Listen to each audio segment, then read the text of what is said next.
ओं नमो भगवते वासुदेवाय नमः। आपण माने जेमती जानिचंती जे आमे गीता को वर्तमान पढ़िवा आरंभ करिचे।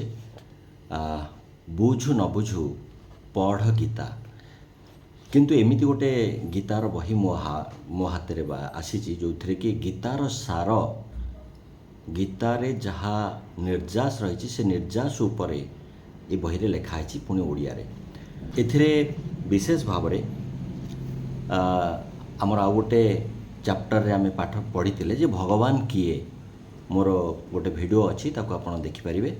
विशेष भाव रे समस्यार समाधान पई प्रत्यक्ष मार्गदर्शन आमे जहाँ भी वर्तमान पढ़ुचे बा पढ़िबा ताहा होची समस्यार समाधान पई प्रत्यक्ष भाव रे मार्गदर्शन।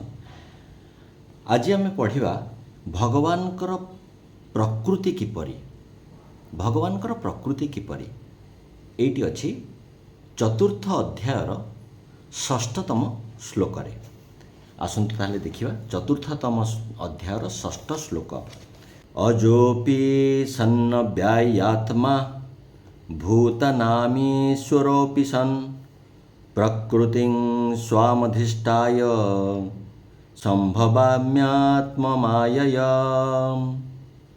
श्लोकार्थ। जदिओ मु अजन्मा एवं अविनाशी स्वरूप एवं प्राणीमानंकर ईश्वर, तथापि निज प्रकृति को निज अधीन रे रखी मु मोर माया द्वारा जन्म निए। व्याख्या।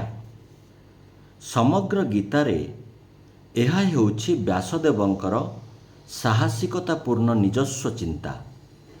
परमेश्वर निजर अबाध स्वाधीनता एवं पूर्ण स्वेच्छारे एक विशिष्ट देह धारण करी जगतरे तत्कालीन मोहग्रस्त पीढ़ी को मार्गदर्शन कराइबा निमित्त आसीथांती। अज्ञानी मानंक परी शरीर बंधन रे रहिबा तांको पई वास्तविकता न होई नाटकर भूमिका परी होइथाए।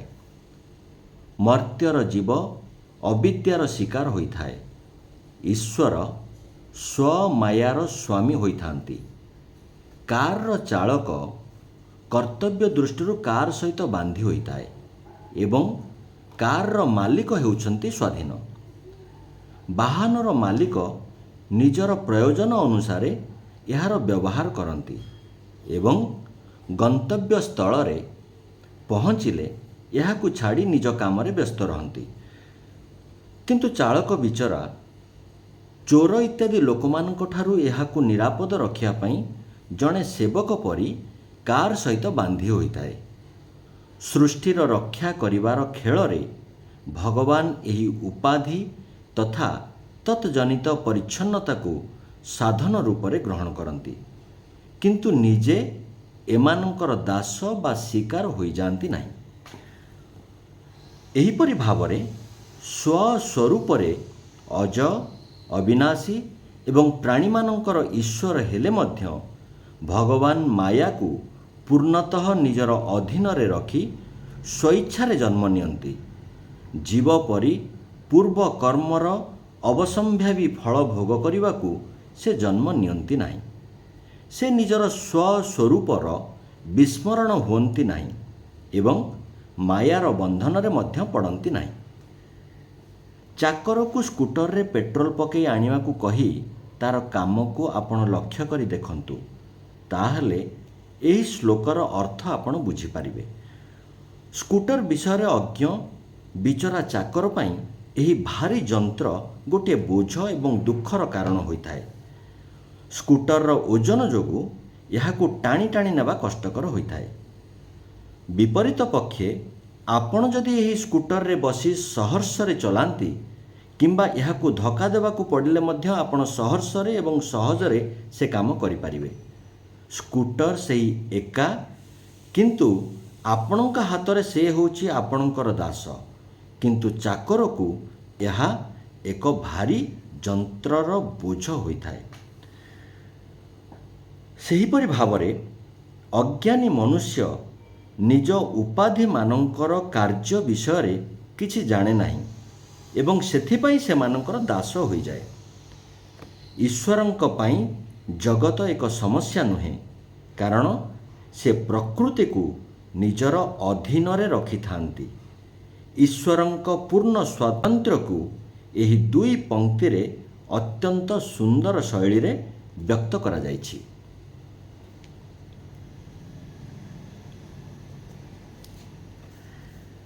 ଆଜି ଆମେ ପଢ଼ିଲେ ଶ୍ରୀମଦ୍ ଭଗବତ ଗୀତାର